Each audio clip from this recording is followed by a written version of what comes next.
उपदेश करना ना। युधिष्ठिर से जो उपदेश प्राप्त हुआ था परीक्षित को, उस उपदेश को महाराज परीक्षित ने अपने जीवन में उतारा। महाराज परीक्षित का विवाह हुआ, उनकी पत्नी का नाम इरावती और समयानुसार उनके 4 पुत्र हुए। सबसे बड़े पुत्र का नाम जनमेजय। महाराज परीक्षित का शासन काल इतना सुंदर चल रहा था, लोग अपने घरों में दरवाजे में ताला नहीं लगाते थे, गायों के स्तनों से दूध अपने से निकलता था। एक दिन महाराज ने सोचा आधी उम्र तो निकल गई, आधी बची है। पांडवों की खजाने में एक दिन प्रवेश किए और वहां एक चमकता हुआ मुकुट को देखा। उस मुकुट को धारण करके वो वन में चले गए। वन में एक आश्चर्यचकित कर देने वाला दृश्य उन्होंने देखा। एक पैर से एक बैल खड़ा है और बैल के सामने एक गाय खड़ी है। गौ माता बार बार बैल को समझा रही है कि आप क्यों रोते हो। ये गौ कौन है? गौ का रूप धारण करके पृथ्वी माता आई है और वो जो एक पैर पे खड़ा है बैल, वो धर्म है। सारी स्थिति को देख रहे थे महाराज परीक्षित, उनके पास आए, बोले ये आपकी दुर्दशा किसने की? धर्म रूपी बैल बोला, महाराज इसका दोष मैं किसको दूं? कोई किसी को कष्ट नहीं देता, जो होता है अपने कर्म के अनुसार होता है। परीक्षित ने कहा फिर भी मैं प्रयत्न तो कर सकता हूं उसे दंड देने का। बोले शरीर जन्म लेता है राजन, की मरता भी अवश्य। इतना संवाद हो ही रहा था, तभी सामने से एक लंबा तगड़ा काला सा पुरुष आया। इसी का नाम है कलयुग। कलयुग चाहता है जो धर्म का एक पैर अभी बाकी है उसको भी काट करके फेंक दे। कलयुग को देख करके महाराज परीक्षित ने अपने तलवार को बाहर निकाल लिया। तलवार को देखा जब कलयुग ने, महाराज के चरणों में गिर पड़ा।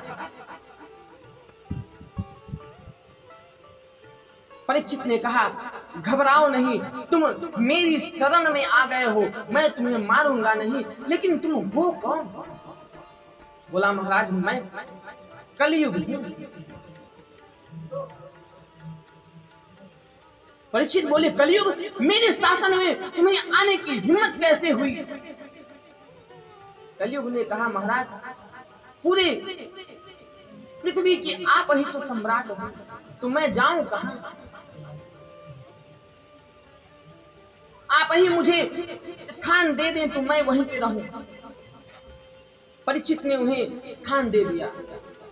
द्युतम पानम श्रियः सोना यत्रा धर्म चतुर्विधः। 4 स्थान दिया महाराज। जुआ, सुरापान, पर स्त्री गमन, हिंसा, 4 स्थान दे दिया। कलयुग ने कहा महाराज मुझे काला देख करके आपने गंदी जगह भी दे दी, अरे एक तो अच्छी जगह दे दो। परीक्षित के मुख से निकल गया जाओ आज से तुम्हारा वास सोने में भी होगा। सोने में वास देते। इतना सुनना था कि कलयुग महाराज परीक्षित के मुकुट के माध्यम से उनके सर पे सवार हो गया। यहाँ महाराज परीक्षित ने कलयुग को सोने में वास दिया, जबकि भागवत में भी, गीता में भी भगवान ने स्वयं कहा है कि धातु नाम अस्मि कांचनम, मैं धातुओं में सोना हूं। सूत जी कहते हैं कि जो परिश्रम से, मेहनत से कमाया गया सोना है उसमें भगवान का वास है, और जो बेईमानी से कमाया गया सोना है उसमें कलयुग का वास है। और वो मुकुट जो था, पांडवों ने जरासंध को मार करके उसका मुकुट लाया था, वो महाराज परीक्षित ने पहना था, इसलिए उनके सर पे सवार हो गया कलयुग। जंगल में जाते जाते परीक्षित को प्यास लगी। एक ऋषि के आश्रम में पहुंचे। समीक ऋषि समाधि में लीन थे। राजा ने उनसे जल की याचना की। ऋषि जब कोई उत्तर नहीं दिए तो वहीं एक मरा हुआ सांप पड़ा था। परीक्षित ने उसे अपने बाणों की सहायता से समीक मुनि के गले में डाल दिया और वहां से चले गए। कुछ समय बाद समीक मुनि के पुत्र श्रृंगी मुनि वहां पे आए। अपने पिता महाराज के गले में सांप को देख करके रोने लगे। ऋषि के पुत्रों ने बताया कि राजा परीक्षित आए थे, आपके पिता महाराज से जल की याचना कर रहे थे। उत्तर न मिलने पर उन्होंने ही मरा हुआ सांप उनके गले में डाल दिया।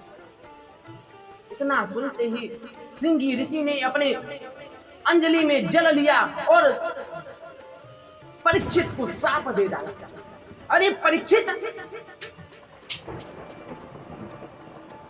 जिन पांडवों ने हमेशा ब्राह्मणों की सेवा की, आदर सम्मान किया, उन्हीं के पात्र होकर के तुमने ब्राह्मण का अपमान किया, मेरे पिता से का अपमान किया। जाओ, मैं तुम्हें श्राप देता हूँ। जिस सर्प को तुमने मेरे पिता महाराज के गले में डाला है, इसी का वंशज आज के 7वें दिन तुम्हें दंश करेगा, तुम्हारी अकाल मृत्यु हो जाएगी। ऐसा और फूट करके रोने लगे।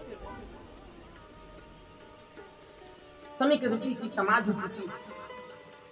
उन्होंने अपने गले में मरा हुआ सांप देखा, उसको निकाल करके दूर फेंका। सोचे शायद कोई हंसी मजाक कर रहा था, वो डाल दिया। सामने अपने बच्चे को रोते हुए देख करके पूछ, क्या हुआ बेटा?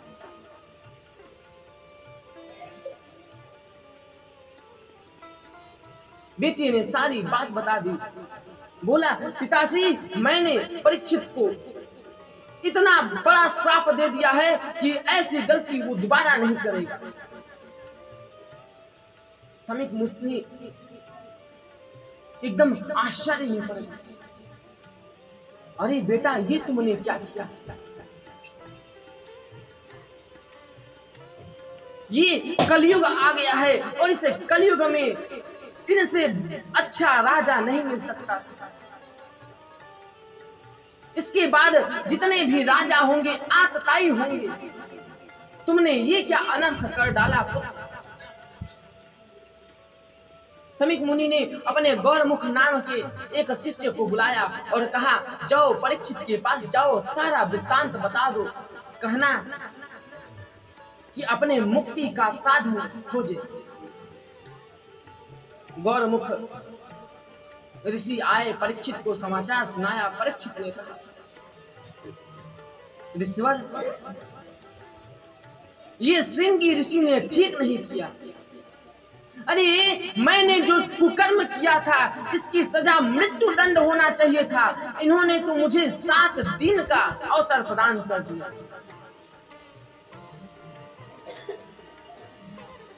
परीक्षित ने अपने पुत्र जन्मेजय को राजगद्दी पर बिठाया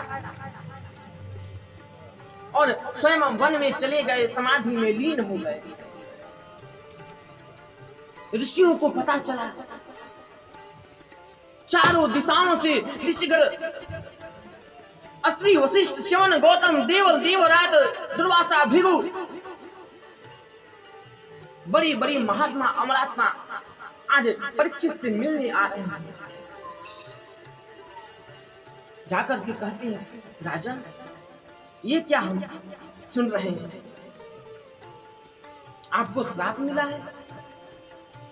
राजा परीक्षित ने कहा, मुझे श्राप नहीं, मुझे तो वरदान मिला है। क्यों? क्योंकि गिरजा संत समागम क्षमा लाभ कछुआ। अगर श्राप मिला होता तो आप जैसे बड़े बड़े संतों का दर्शन कैसे होता? इसलिए मुझे तो वरदान मिला है। परीक्षित की सभा में ब्रह्मा के पुत्र वशिष्ठ, वशिष्ठ के पौत्र पाराशर, पाराशर के पुत्र वेदव्यास बैठे हैं और उसी सभा में मार्कंडेय ऋषि भी बैठे हैं, जिनके पूरे जीवन काल में हजारों इंद्र बदल चुके हैं। ऐसे ऐसे बड़े बड़े महात्मा अमलात्मा बैठे हैं, लेकिन परीक्षित के मुक्ति का साधन कोई नहीं बता पा रहा।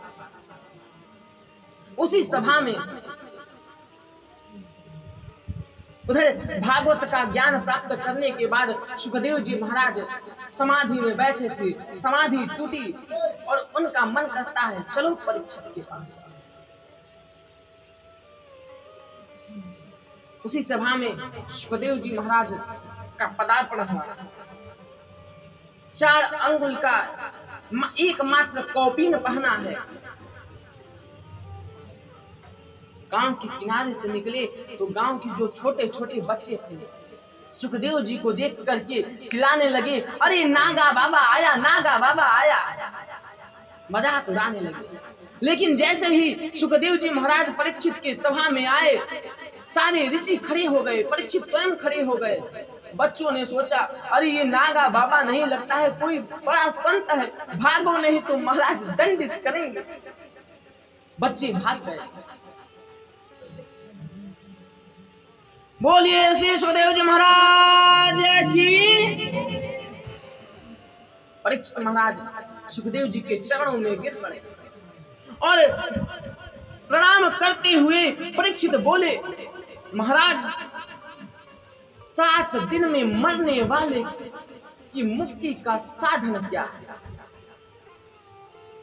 सुखदेव जी बोले, बाहर आते, आपके दरवाजे पे कोई आता है, आप उसका स्वागत सत्कार नहीं करते, डायरेक्ट प्रश्नों की लड़ियां लगा देते हैं।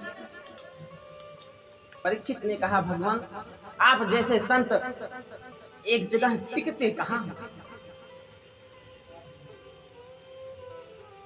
सुखदेव जी ने कहा, राजा तुमने अपने लिए नहीं, तुमने ये नहीं पूछा कि मेरी मृत्यु का साधन क्या है, मेरी मुक्ति किस प्रकार होगी। तुमने समाज के लिए प्रश्न किया है, बहुत सुंदर प्रश्न किया। जल्दी मरने वाले व्यक्ति के मुक्ति का तो एक ही साधन है, क्या?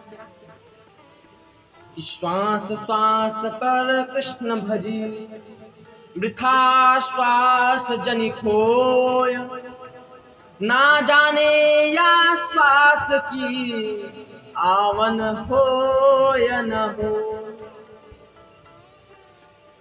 एक एक श्वास की कीमत है। जो श्वास निकल गई वो वापस नहीं आएगी, तो फिर किसी भी श्वास को व्यर्थ में क्यों जाने देना। प्रभु का स्मरण हर परिस्थिति में करो, मन को प्रभु के चरणों में लगा लो। ये मन ही बंधन और मुक्ति का कारण है। राजन, राजा ने कहा, मन तो बड़ा चंचल है महाराज, इसे प्रभु के चरणों में कैसे लगाएं?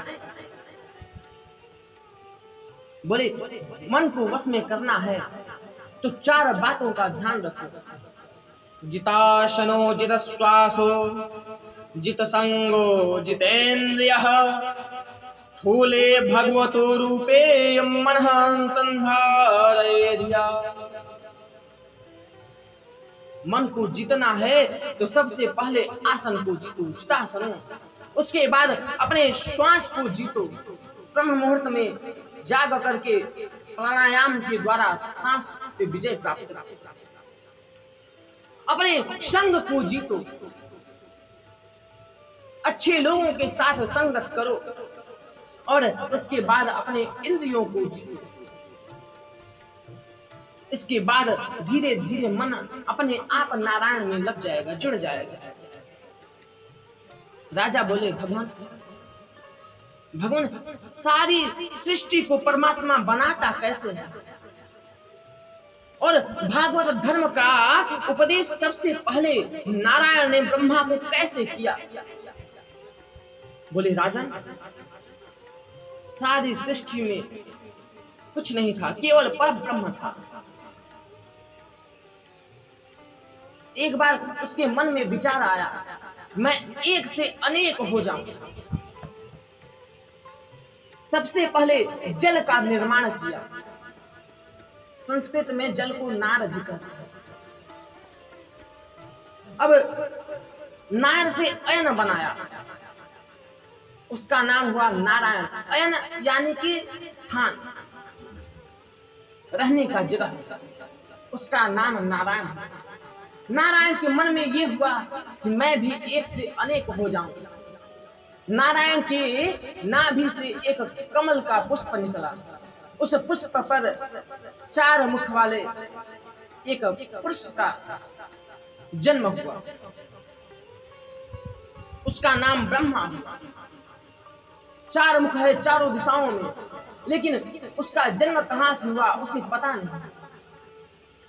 नीचे की तरफ देखता है तो कमल का तंतु, उसमें ऊपर नीचे कई बार करता है। जब कुछ नहीं मिला, थक गया ब्रह्मा, तो एक ही आवाज सुनाई दिया उसे, 2 अक्षरों का, तप करो। ब्रह्मा ने तप किया। तप के माध्यम से ब्रह्मा को नारायण का दर्शन हुआ। नारायण ने कहा, ब्रह्मा, मैं तुम्हें विधाता बनाता हूं। तुम्हारा काम होगा सृष्टि का विस्तार करना। और प्रभु ने ब्रह्मा को भागवत का ज्ञान दिया। कहते हैं, ब्रह्मा, इस सृष्टि में केवल मैं था। सृष्टि के नष्ट होने के बाद भी मैं बचता हूं। इस संसार में जो चीज नहीं है वो भी मैं हूं, और जो चीज है वो भी मैं हूं। मैं सर्वव्यापी हूं।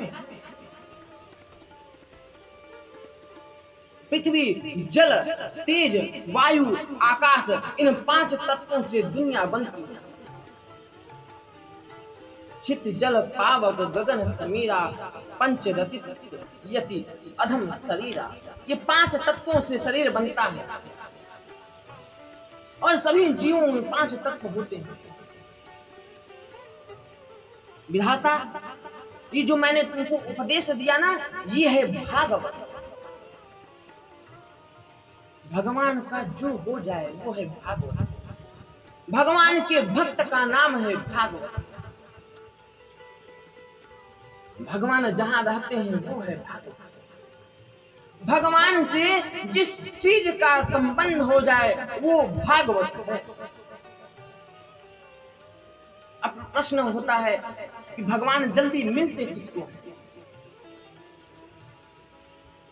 कोई कहता है धनवान को मिलते हैं, कोई कहता है नहीं, जो साफ सफाई से रहते हैं उनको मिलते हैं। बोले नहीं, निषाद राज किस कुल से थी, लेकिन भगवान राम ने उनसे मित्र का संबंध स्थापित किया।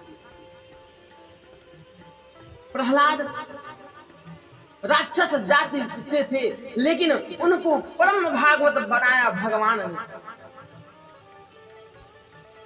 ध्रुव जी को तो ध्रुव प्रद ही प्राप्त करा दिया।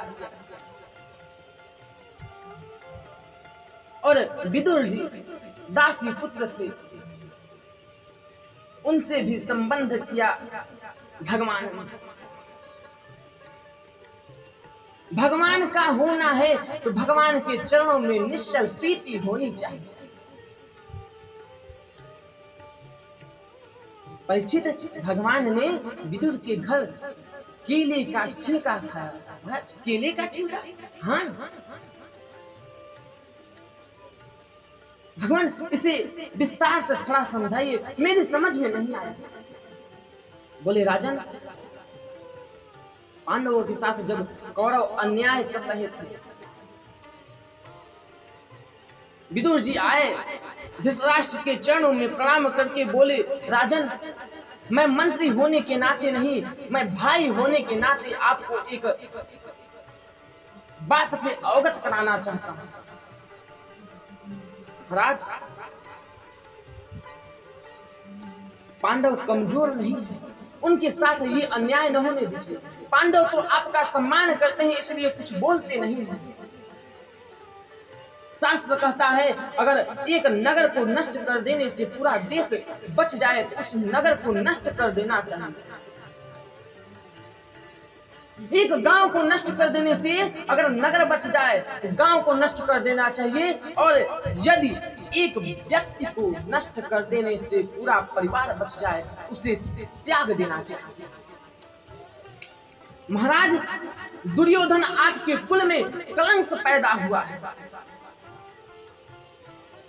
लाक्षागृह में आप पांडवों को मारने की साजिश को रुकवा दीजिए। ये सब बातें दुर्योधन पीछे से सुन रहा था। आकर के सभा में बोलता है, अरे दासी पुत्र, मेरे पिता महाराज को मेरे ही खिलाफ बहकाते हो। जाओ, मैं तुम्हें मंत्री पद से हटाता हूं, मेरी आंखों के सामने से दूर हो जाओ। विदुर जी विदुरानी को साथ में लेकर के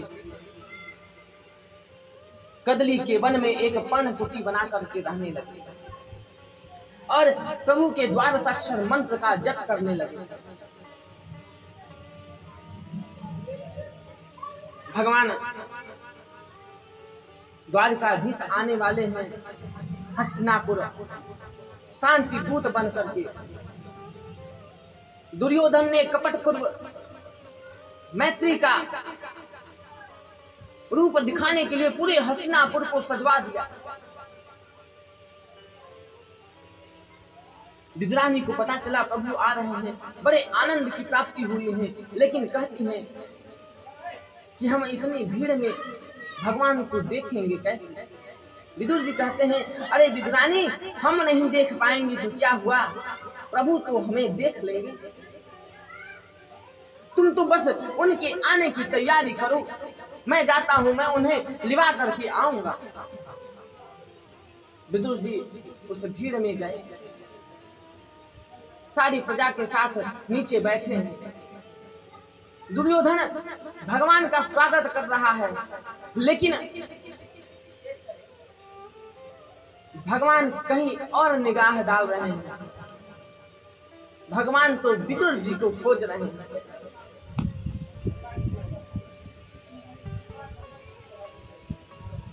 जैसे ही भगवान का नजर विदुर जी के सामने पहुंचा, विदुर जी का मन रूपी मयूर नाचने लगा। विदुरानी से बोली, देखो कन्हैया ने मुझे देखा, जाओ जल्दी से आंगन में चौका लगाओ, तैयारी करो, मैं इन्हें लेकर के आता हूं।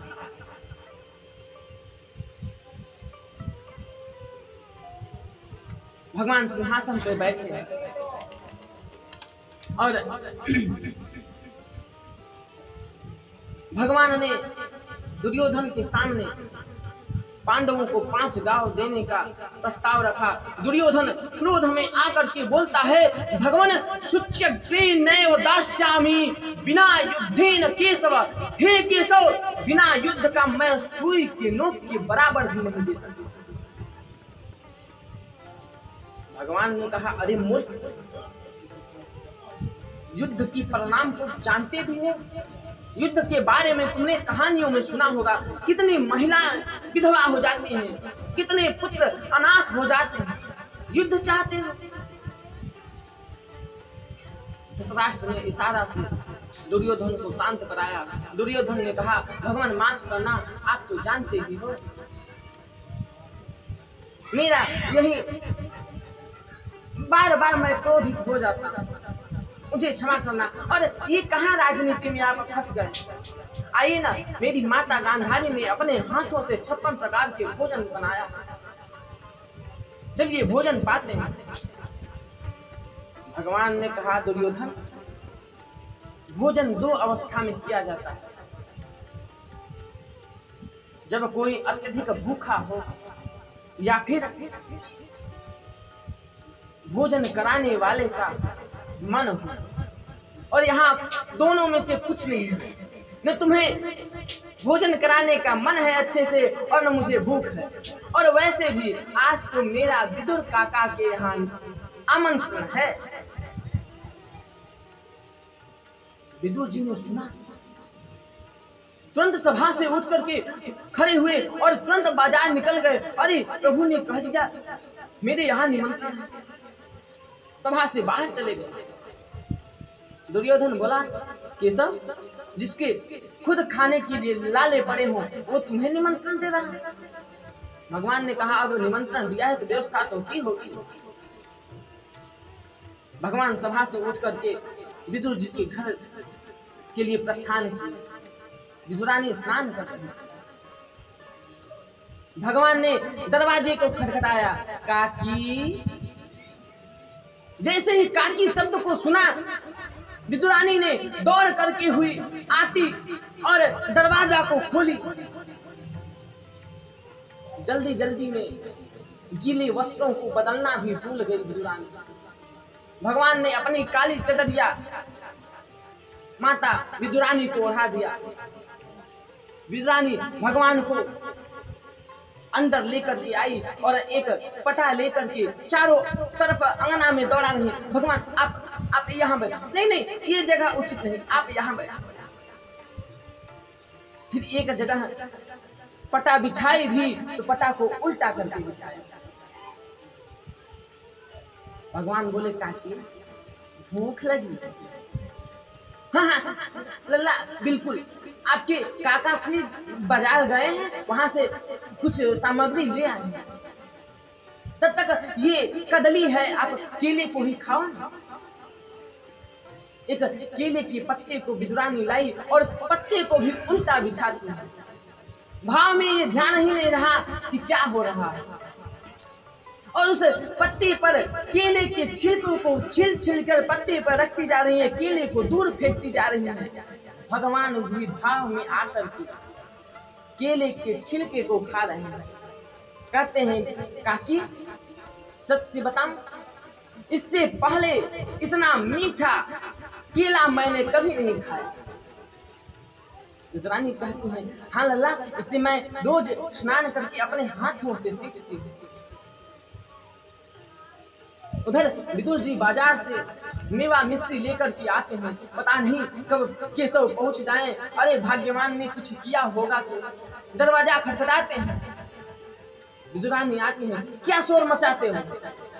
अरे विदुरानी, क्या बताऊं, आज केशव ने भरी सभा में मेरा मान रख दिया। कहते हैं कि विदुर काका के यहाँ मेरा भोजन है। जल्दी करो देवी, जल्दी तैयारी करो, वो कभी भी आते होंगे। विदुरानी ने कहा, आते होंगे क्या के बैठे हैं, कदली खा रहे हैं।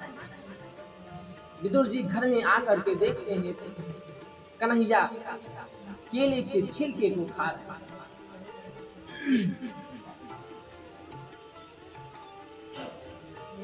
जैसे ही देखते हैं केले को छिलके को खा रहे हैं, विदुरानी को डांटते हुए बोलते हैं, अरे भाग्यवान, पहली बार प्रभु हमारे कुटिया में पधारे और इनको तुम केले का छिलका खिलाती हो। विदुरानी ने कहा, ओहो, मैं तो भाव विभोर हो गई, मुझे ये ध्यान ही नहीं रहा कि मैं खिला क्या रहा। भगवान उसके बाद देखते हैं, ओहो, मैं तो केले का छिलका खा रहा था। भगवान से विदुर जी कहते हैं, भगवान अब मैं आ गया हूं ना, ये मिश्री है, ये लड्डू है, मैंने खास आपके लिए रबड़ी बनवाया है, इसे पाइए। भगवान ने थोड़ी सी माखन मिश्री खाया और कहते हैं, काका श्री एक बात बताऊं, आपको बुरा न लगे, आपके माखन मिश्री में वो स्वाद नहीं जो काकी के कदली के छिलके में थी। मुझे तो वही अच्छा लगा।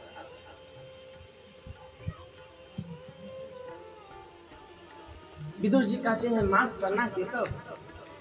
कहते हैं, नहीं काका, सत्य बताता हूँ, मुझे तो सबसे अच्छा वही है। भगवान को भाव चाहिए। कहते हैं कि भाव का भू, कहने का भाव ये है कि भगवान को और कुछ नहीं चाहिए। भगवान के प्रति अगर आपकी सच्ची भावना है तो भगवान को तो वही स्वीकार है।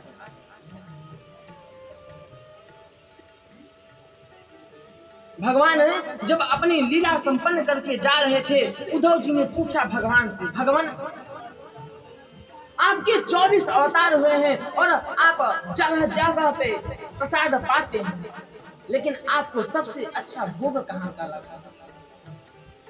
भगवान कहते हैं, उद्धव सच बताऊं, मुझे सबसे अच्छा भोजन सिर्फ 2 जगह का लगा। एक शबरी माता के बेर में और दूसरी विदुरानी के केले के छिलके।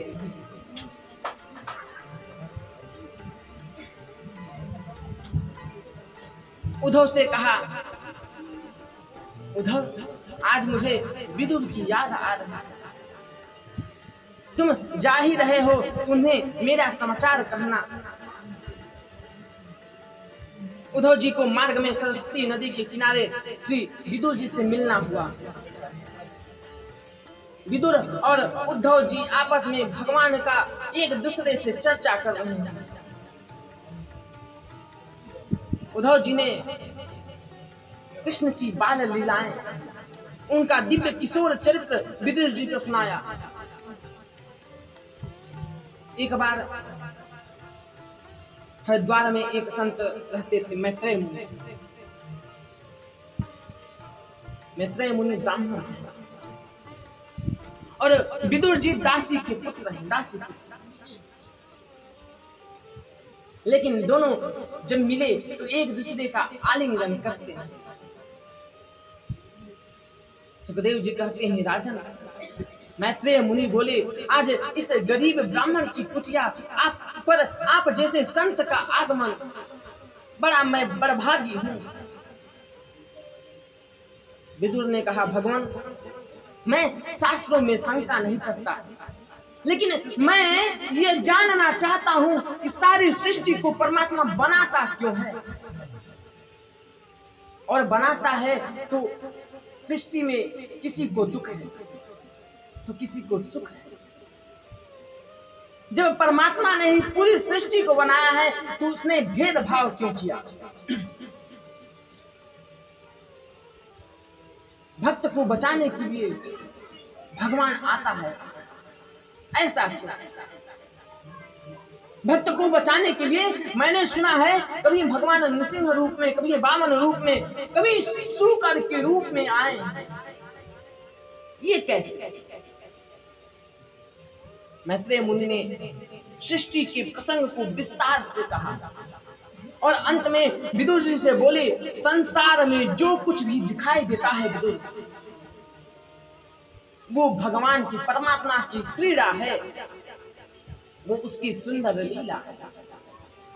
दूसरी बात, कोई दुखी तो कोई सुखी क्यों है? विदुर, सुख दुख तो हमारी सोच का अंतर है। अगर आप ये सोचें, अरे महाराज जी कब से पता नहीं कहां कहां की बातों को सुना रहे हैं, कथाओं को सुना रहे हैं, पता नहीं कब तक बैठना पड़ेगा, तो ये दुख हो गया। और अगर आप ये सोचें, अरे वाह, आज हमारा भाग्योदय हुआ, महाराज जी के मुख से हमने भगवान की चर्चा को सुना, तो यही सुख हो गया। परमात्मा किसी को दुख नहीं देता। सुख दुख अपने कर्मों के आधार पर होता है। वर्तमान का सबको सदुपयोग करना चाहिए, तभी भविष्य हमारा श्रेष्ठ होगा। तीसरी बात आपने कहा कि भक्त को बचाने के लिए भगवान अवतार क्यों लेता है? जो सत्कर्म कर रहा है और उस व्यक्ति को जब कोई कष्ट पहुंचाता है ना, तो ऐसे लोगों की सुरक्षा के लिए परमात्मा स्वयं अवतार लेता है।